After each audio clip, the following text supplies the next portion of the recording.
নমস্কার ভক্তগণ, অসীম করুণাময় দেবাদিদেব মহাদেবের শ্রীচরণে শতকোটি প্রণাম জানিয়ে শুরু করছি আজকের এই বিশেষ এবং অত্যন্ত তাৎপর্যপূর্ণ আলোচনা।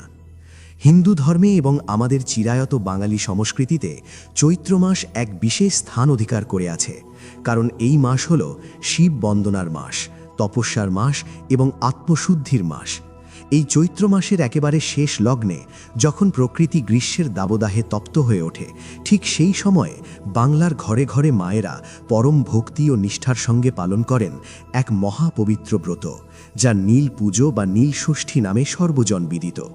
মূলত নিজেদের নারী ছেঁড়া ধন অর্থাৎ সন্তানদের সার্বিক মঙ্গল, দীর্ঘায়ু এবং তাদের জীবনের সমস্ত বাধা বিপত্তি দূর করার এক ঐকান্তিক প্রার্থনা নিয়েই মায়েরা এই দিন ভোলা মহেশ্বরের শরণাপন্ন হন।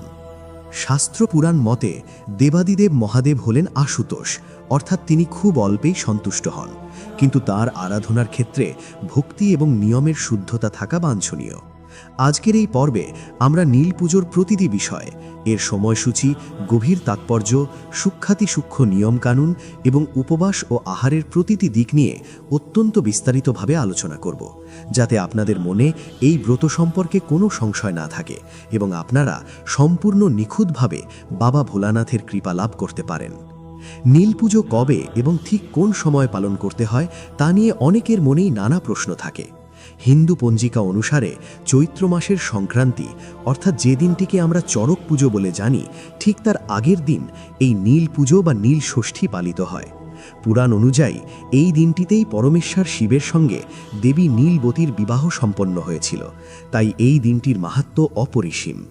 এই পুজোর সময়সূচি মূলত দুটি ভাগে বিভক্ত: সারাদিনের উপবাস এবং সন্ধ্যার প্রাক্কালে অর্থাৎ প্রদোষকালে শিবের আরাধনা। শাস্ত্রমতে প্রদোষকাল হল সূর্যাস্তের ঠিক আগের এবং পরের কিছু সময়। এই গোধূলি লগ্নে বাবা ভোলানাথ অত্যন্ত প্রসন্ন অবস্থায় থাকেন এবং কৈলাসে মাতা পার্বতীর সঙ্গে আনন্দে নৃত্য করেন। তাই সূর্যাস্তের পর সন্ধ্যা লগ্নে শিবলিঙ্গে জল ঢালা এবং পুজো করাই হল এই ব্রতের প্রধান এবং সবচেয়ে সঠিক সময়সূচি। তবে মনে রাখবেন, পুজো সন্ধ্যায় হলেও ব্রতের সূচনা কিন্তু হয়ে যায় সেই দিনের সূর্যোদয়ের আগে থেকেই। এই পুণ্যময় দিনে ব্রতীদের জন্য পালনীয় নিয়মকানুন অত্যন্ত গভীর এবং আধ্যাত্মিক তাৎপর্যে ভরপুর। নিয়ম বলতে শুধু উপবাস নয়, বরং কায়মন বাক্যে নিজেকে ঈশ্বরের চরণে সমর্পণ করাকেই বোঝায়। এই দিন ব্রতীকে অতি প্রত্যুষে ব্রাহ্ম মুহূর্তে, অর্থাৎ সূর্য ওঠার বেশ কিছুক্ষণ আগে শয্যা ত্যাগ করতে হয়। ঘুম থেকে উঠে প্রথমেই স্নান সেরে নিজেকে পবিত্র করে নেওয়া বাঞ্ছনীয়। স্নানের জলে সামান্য গঙ্গাজল মিশিয়ে নিলে তা আরও শুভ ফলদায়ক হয়। স্নানের পর শুদ্ধ, পরিচ্ছন্ন এবং সম্ভব হলে নতুন বস্ত্র পরিধান করা উচিত। এরপর বাড়ির ঠাকুর ঘরে বা পবিত্র স্থানে পূর্ব বা উত্তর দিকে মুখ করে বসে সূর্যদেবকে প্রণাম জানিয়ে সারা দিনের ব্রতের সংকল্প গ্রহণ করতে হয়। সংকল্প হলো ঈশ্বরের কাছে নিজের প্রার্থনাটি আনুষ্ঠানিকভাবে নিবেদন করা। হাতে সামান্য জল, ফুল এবং দূর্বা নিয়ে মনে মনে নিজের নাম, গোত্র এবং সন্তানের মঙ্গলের কথা স্মরণ করে এই উপবাসের ব্রত গ্রহণ করতে হয়। সারাদিন মনকে অত্যন্ত শান্ত রাখতে হবে। কোনো প্রকার ক্রোধ, কলহ, অহংকার বা মিথ্যা বাক্য উচ্চারণ করা এই দিন একেবারেই অনুচিত। সারাদিন ইষ্ট নাম জপ করা বা ওম নমঃ শিবায় মহামন্ত্র মনে মনে স্মরণ করা ব্রতীর মনকে এক অপার্থিব শান্তির স্তরে নিয়ে যায়। সন্ধ্যের সময় যখন পুজো করার লগ্ন উপস্থিত হয়, তখন ব্রতীকে পুনরায় পরিচ্ছন্ন হয়ে পূজার সামগ্রী সাজিয়ে নিতে হয়। নীল পুজোর প্রধান উপকরণগুলির মধ্যে রয়েছে বেলপাতা, আকন্দ ফুল, ধুতুরা ফুল, অপরাজিতা ফুল এবং নিখুঁত ফলমূল। দেবাদিদেবের পুজোর ক্ষেত্রে বেলপাতার গুরুত্ব সবচেয়ে বেশি। শাস্ত্রমতে বেলপাতার 3টি পাতা ব্রহ্মা, বিষ্ণু এবং মহেশ্বর এই ত্রিদেবের প্রতীক এবং এটি শিবের ত্রিনেত্রকেও নির্দেশ করে। অত্যন্ত সাবধানে খেয়াল রাখতে হবে যেন বেলপাতা কোনোভাবেই ছেঁড়া বা পোকা খাওয়া না হয় এবং পাতার পিছনের দিকে থাকা শক্ত বোটাটি ভেঙে ফেলে তবেই তা মহাদেবকে নিবেদন করতে হবে। বাড়ির কাছাকাছি কোনো প্রতিষ্ঠিত শিব মন্দিরে গিয়ে অথবা নিজের বাড়িতে থাকা শিবলিঙ্গেই এই পুজো করা যায়। প্রথমে শিবলিঙ্গকে বিশুদ্ধ জল এবং গঙ্গা জল দিয়ে স্নান করাতে হয়। এরপর দুধ, দই, ঘি, মধু এবং চিনি সহযোগে পঞ্চামৃত দিয়ে ভক্তি ভরে বাবার অভিষেক করতে হয়। মনে করা হয় সমুদ্র মন্থনের সময় ওঠা হলাহল বিষ পান করে মহাদেবের শরীর তীব্র দহনে জ্বলতে শুরু করেছিল, তাই তাকে শান্ত এবং স্নিগ্ধ করতেই এই শীতল উপাদানে স্নান করানোর রীতি প্রচলিত। স্নান করানোর পর শিবলিঙ্গের মাথায় চন্দন পরিয়ে একে একে ফুল ও বেলপাতা অর্পণ করতে হয়। এরপর আসে নীল পুজোর অন্যতম প্রধান একটি আচার, যা হলো প্রদীপ প্রজ্বলন। শিবের সামনে এবং বাড়ির তুলসীতলায় মাটি বা পিতলের প্রদীপে ঘি অথবা সর্ষের তেল দিয়ে প্রদীপ জ্বালাতে হয়। এই প্রদীপের আলো হল অজ্ঞানতা ও অন্ধকারের বিনাশ এবং সন্তানের জীবনের উজ্জ্বল ভবিষ্যতের প্রতীক। প্রদীপ জ্বালিয়ে মায়েরা হাত জোর করে প্রার্থনা করেন যেন বাবা ভোলানাথ তাদের সন্তানদের সব ধরনের বিপদ, রোগ ব্যাধি এবং অশুভ শক্তির হাত থেকে রক্ষা করেন। সারাদিনের এই কঠোর ব্রত পালনের পাশাপাশি খাদ্যাভ্যাসের ক্ষেত্রেও এই দিন অত্যন্ত কড়া নিয়ম ও শুদ্ধতা মেনে চলা প্রতিটি ব্রতীর জন্য একান্ত কর্তব্য। কি খাবেন এবং কি খাবেন না, এই বিষয়টি নীল পুজোয় অত্যন্ত গুরুত্বপূর্ণ ভূমিকা পালন করে। প্রথমে আসা যাক কি খাবেন না সেই প্রসঙ্গে। যেহেতু এটি একটি সম্পূর্ণ সাত্ত্বিক এবং পবিত্র ব্রত, তাই এই দিনে যে কোনো ধরনের আমিষ আহার যেমন মাছ, মাংস বা ডিম সম্পূর্ণভাবে নিষিদ্ধ। শুধু তাই নয়, পেঁয়াজ এবং রসুনকেও তামসিক খাদ্য হিসেবে গণ্য করা হয়। তাই ব্রতীর পাশাপাশি পরিবারের অন্যান্য সদস্যদেরও এই দিন এই ধরনের খাবার এড়িয়ে চলা উচিত। নীল পুজোর দিন অন্ন বা ভাত খাওয়া ব্রতীদের জন্য একেবারেই বারণ।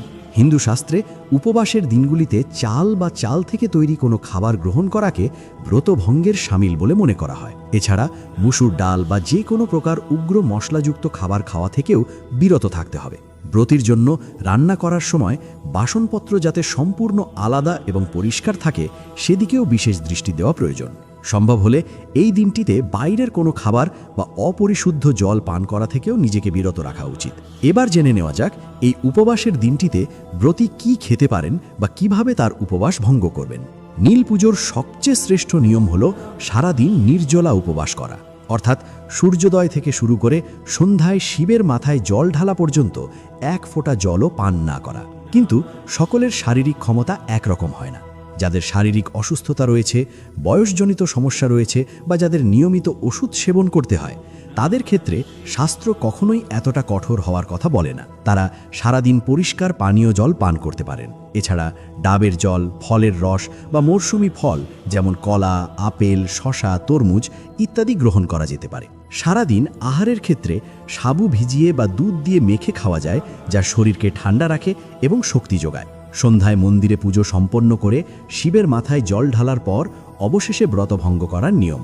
উপবাস ভাঙার সময় অত্যন্ত সাদামাটা এবং সাত্ত্বিক আহার গ্রহণ করা উচিত।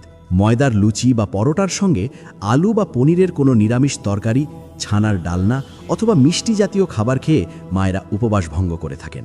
এই আহার গ্রহণের মধ্যে দিয়েই সম্পূর্ণ হয় এক মায়ের তার সন্তানের জন্য আত্মত্যাগের এক অপূর্ব দিন।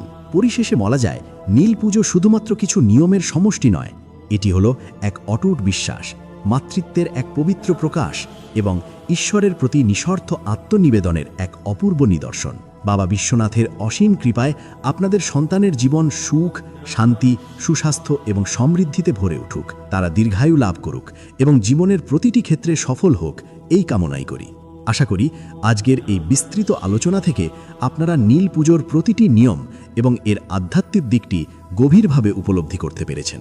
সনাতন হিন্দু ধর্ম আমাদের প্রাচীন শাস্ত্রীয় ঐতিহ্য, বিভিন্ন দেবদেবীর পুজোর সঠিক নিয়মকানুন এবং আধ্যাত্মিক জগতের আরও এমন অজানা ও রহস্যময় বিষয়গুলি সম্পর্কে সর্বদা সঠিক এবং বিস্তারিত তথ্য পেতে অবশ্যই ধার্মিক বার্তা চ্যানেলটিকে সাবস্ক্রাইব করুন।